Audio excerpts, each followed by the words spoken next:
بسم اللہ الرحمن الرحیم۔ اللہ کے نام سے شروع جو بڑا مہربان اور نہایت رحم کرنے والا ہے۔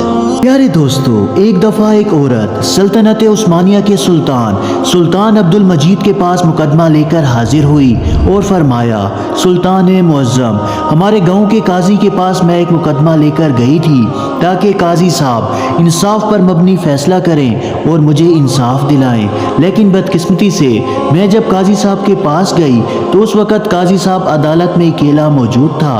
قاضی صاحب میرے حسن کو دیکھ کر پاگل ہو گیا اور اس نے مجھے بدکاری کی دعوت دی۔ میں ایک نیک اور پاک باز عورت ہوں اور میں نے قاضی صاحب کی دعوت کو ٹھکرا دیا۔ پھر قاضی صاحب کہنے لگا کہ اگر تو میری بات نہ مانے گی تو میں فیصلہ تمہارے حق میں دینے کی بجائے تمہاری مخالفت میں دے دوں گا اور اس کے نتیجے میں تمہیں بڑی سزا ملے گی۔ سلطان عبد المجید نے اس عورت سے پوچھا، پہلے یہ بتاؤ تمہارا مقدمہ کیا تھا اور تم قاضی صاحب کے پاس کیا مقدمہ لے کر گئی تھی؟ تو وہ حسین و جمیل عورت کہنے لگی، سلطان معظم، ایک دن میں خیمے میں دوپہر کے وقت بیٹھی ہوئی تھی کہ مجھے باہر گھوڑی کی آواز سنائی دینے لگی۔ مجھے ایسا لگا کہ میری پڑوسن کی گھوڑی ہمارے خیمے سے کچھ فاصلے پر بدی ہوئی تھی، وہ کسی تکلیف میں ہے۔ میں اس کے قریب گئی تو مجھے پتا چلا کہ گھوڑی پیاس کی شدت کی وجہ سے چلا رہی ہے۔ میں سیدھا اپنے خیمے کے اندر گئی اور پانی والا برتن اٹھایا اور جا کر گھوڑی کے سامنے رکھ دیا۔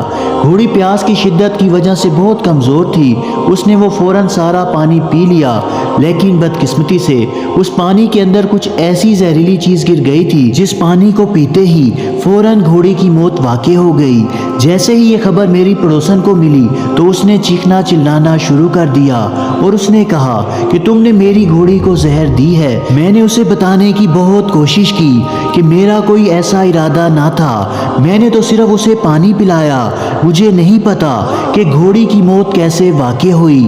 یہ سن کر میری پڑوسن نے آ کر میرے خیمے سے میری اپنی بدی ہوئی میری قیمتی اور پیاری گھوڑی کو کھولا اور کہا کہ جب تک تم میری گھوڑی کی قیمت ادا نہیں کرو گی اس وقت تک تمہیں تمہاری گھوڑی نہیں ملے گی۔ اور یہی میں مقدمہ قاضی صاحب کے پاس لے کر گئی تھی اور کہا کہ آپ انصاف پر مبنی فیصلہ کریں، کیونکہ میں نے جان بوجھ کر اس گھوڑی کو زہر نہیں دی، یہ ایک غلطی تھی یا پھر ایک حادثہ تھا۔ جب میں قاضی صاحب کے پاس گئی تو قاضی صاحب عدالت میں نہ تھے۔ مجھے محافظوں نے بتایا کہ قاضی صاحب قبیلے جا چکے ہیں۔ میں سیدھا قاضی صاحب کے خیمے کے دروازے پر پہنچ گئی۔ پھر قاضی صاحب کی اجازت سے میں اندر داخل ہوئی۔ میں نے قاضی صاحب کو اپنی بات تفصیل کے ساتھ بتائی، لیکن قاضی صاحب مجھے دیکھ کر میرے حسن کا دل دادا ہو چکا تھا اور میرے جسم کو للچائی نظروں سے دیکھنے لگا۔ پھر قاضی صاحب نے کہا کہ اگر تم میرے ساتھ بستر پر کچھ وقت گزارو تو میں تمہارے حق میں فیصلہ دے دوں گا۔ جب میں نے اس کی دعوت قبول نہ کی تو اس نے خیمے کا دروازہ بند کیا اور مجھے رسیوں سے باندھ کر میرے منہ پر کپڑا باندھ دیا اور میرے ساتھ زبردستی زنا کیا۔ جب میں خیمے سے باہر نکلی اور چلانے لگی کہ قاضی صاحب نے میرے ساتھ زیادتی کی ہے تو الٹا اس کے سپاہیوں نے مجھے دھکے دے کر وہاں سے نکال دیا۔ میرے پاس انصاف لینے کے علاوہ اور کوئی چارہ نہ تھا، اس لیے میں بڑی مشکلوں سے آپ کے سامنے حاضر ہوئی ہوں۔ یہ سن کر سلطان عبد المجید نے کہا کہ تیری بات بالکل درست ہے، لیکن تمہیں اپنا فیصلہ کسی شہر کے قاضی کے پاس لے کر جانا چاہیے تھا، نہ کہ ایک سلطان کے پاس۔ میرے پاس اتنا وقت نہیں کہ میں تمہارا مقدمہ حل کر سکوں، لہٰذا میں قاضی کو پیغام بھجوا دیتا ہوں کہ وہ انصاف پر مبنی فیصلہ کرے۔ یہ سن کر وہ عورت کہنے لگی کہ سلطان معظم، کیا کبھی چور چور کو پکڑتا ہے، کبھی مجرم مجرم کو پکڑتا ہے؟ یہ سن کر سلطان نے کہا نہیں۔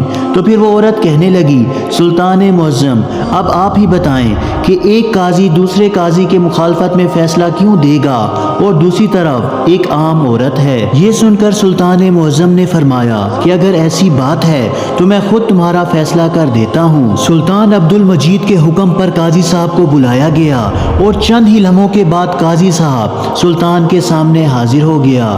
سلطان عبد المجید قاضی صاحب سے مخاطب ہوا اور کہا کہ کیا یہ عورت سچ کہہ رہی ہے؟ کیا تم نے اس کے ساتھ بدکاری کی ہے؟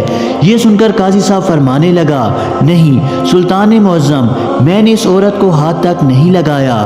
پھر سلطان نے کہا کہ ایسی کیا وجہ کہ یہ تمہارے بارے میں اتنے سخت الفاظ بول رہی ہے، اس کے پیچھے کی حقیقت کیا ہے؟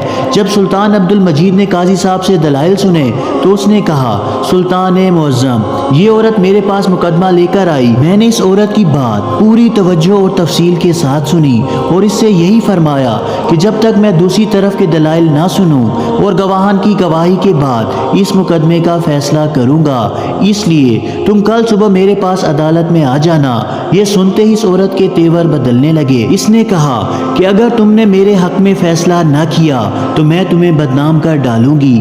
حتیٰ کہ اپنے حق میں فیصلہ دلوانے کے لیے اس عورت نے مجھے اپنے جسم کی پیشکش بھی کی۔ میں نے اس عورت کی بات ماننے سے صاف انکار کر دیا تو مجھے اس نے یہ دھمکی دی کہ تم عورت کی طاقت کو نہیں جانتے۔ میں نے اس سے بار بار کہا کہ میں دونوں طرف کے دلائل سننے کے بعد انصاف پر مبنی فیصلہ کروں گا، لیکن یہ عورت جانتی تھی کہ یہ گناہگار ہے۔ اس نے واقعی اپنی پڑوسن کی گھوڑی کو زہر دے کر مارا ہے، کیونکہ اس کی گھوڑی پڑوسن کی گھوڑی سے کمزور اور کم خوبصورت تھی، اس لیے یہ حسد کرتی تھی اور اسے ڈر تھا کہ فیصلہ اس کے خلاف آئے گا، اس لیے یہ مجھے دھمکیاں دینے لگی۔ جب میں نے اس کی بات کو نہ مانا تو اس نے مجھ پر ایک گھناؤنا الزام لگا دیا اور آپ کے پاس آ گئی۔ آپ چاہیں تو قبیلے والوں سے پوچھ لیں یا خیمے کے دروازے پر موجود محافظوں سے معلوم کروا لیں۔ یہ سن کر وہ عورت کہنے لگی، سلطان معظم، وہ قبیلہ اس کا اپنا ہے اور اس قبیلے کا قاضی ہے، اور بات رہی محافظوں کی، کیا وہ اپنے سردار کے خلاف گواہی دیں گے؟ اس لیے میں ان دونوں باتوں کو نہیں مانتی، اور اب آپ ہی بتائیں کہ ایک عورت اپنی عزت کو خاک میں ملا کر کیا کسی مرد پر اس طرح کا گھناؤنا الزام لگا سکتی ہے، وہ بھی اتنے بڑے قاضی پر؟ اب سلطان عبد المجید دونوں طرف کے دلائل سن چکا تھا، لیکن سلطان کی سمجھ میں اب تک کچھ نہ آ رہا تھا کہ ان میں سے کون سچا ہے اور کون جھوٹا ہے۔ اس عورت کے پاس نہ کوئی ثبوت تھا اور نہ ہی قاضی صاحب کے پاس کوئی ٹھوس ثبوت تھا جس سے ان دونوں میں سے کوئی بھی بے گناہ ثابت ہو سکے۔ تھوڑی دیر سوچنے کے بعد سلطان عبد المجید نے حکم دیا کہ ایک بڑا سا برتن لے آؤ۔ سلطان کے حکم پر ایک بڑا سا برتن حاضر کیا گیا۔ پھر سلطان نے حکم دیا کہ اس میں چشمے کا صاف اور شفاف اور پاک پانی ڈالو۔ برتن میں آئینے کی طرح صاف اور پاک پانی ڈالا گیا۔ اس کے بعد سلطان عبد المجید نے قاضی صاحب کو حکم دیا کہ قاضی صاحب، آپ اس برتن میں لباس سمیت اپنے پورے جسم کو ڈبو دیں، یعنی اس طرح ڈبوئیں کہ جیسے آدمی چشمے میں نہاتا ہے۔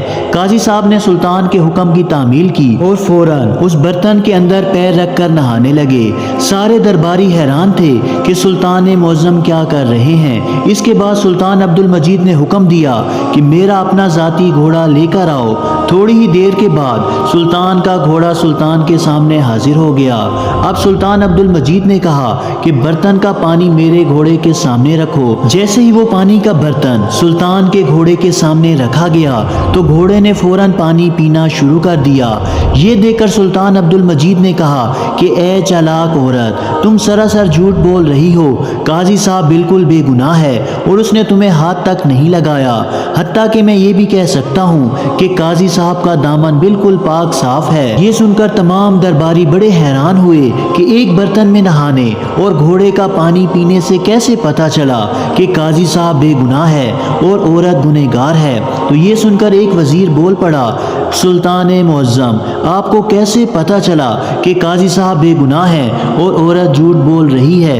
تو سلطان عبد المجید نے کہا کہ میرے گھوڑے کی یہ خاصیت ہے کہ یہ نجس پانی کو منہ تک نہیں لگاتا، پینا تو دور کی بات ہے، اور اگر قاضی صاحب نے اس کے ساتھ بدکاری کی ہوتی تو یہ پانی نجس ہو جاتا اور گھوڑا اس کو کبھی منہ نہ لگاتا، اس لیے یہ عورت سراسر جھوٹ بول رہی ہے۔ اس کے بعد سلطان نے اس عورت کو کہا کہ اپنے الفاظ میں تم سچ سچ بتا دو، ورنہ تمہیں ایسی سزا ملے گی کہ تم اوروں کے لیے نشان عبرت بن جاؤ گی۔ جب عورت کے پاس کوئی اور چارہ نہ رہا تو اس نے سلطان عبد المجید اور تمام درباریوں کے سامنے اپنے گناہ کا اقرار کر لیا اور بتایا کہ جیسا قاضی صاحب نے کہا تھا ویسے ہی بات ہے، میں نے ہی اپنی پڑوسن کی گھوڑی کو زہر دے کر مارا ہے اور اس کی سزا سے بچنے کے لیے میں نے قاضی صاحب پر الزام لگایا۔ اس کے بعد سلطان عبد المجید نے فیصلہ سنایا کہ گھوڑی کے قتل کے عوض تمہیں گھوڑی کا جرمانہ ادا کرنا ہوگا، اور ایک معزز اور نیک اور ایماندار قاضی پر گھناؤنا الزام لگانے کے جرم میں تمہیں 1 سال کے لیے زندان میں ڈال دیا جاتا ہے۔ اللہ تعالیٰ سے دعا ہے کہ اللہ تعالیٰ ہمارے اس ملک کو نیک حکمران عطا فرما اور ہماری عدالتوں کو انصاف پر مبنی فیصلے کرنے کی توفیق عطا فرما۔ اسی طرح کی مزید معلوماتی اور اسلامی ویڈیوز دیکھنے کے لیے ہمارے اس اسلامی چینل کو سبسکرائب ضرور کریں۔ جزاک اللہ۔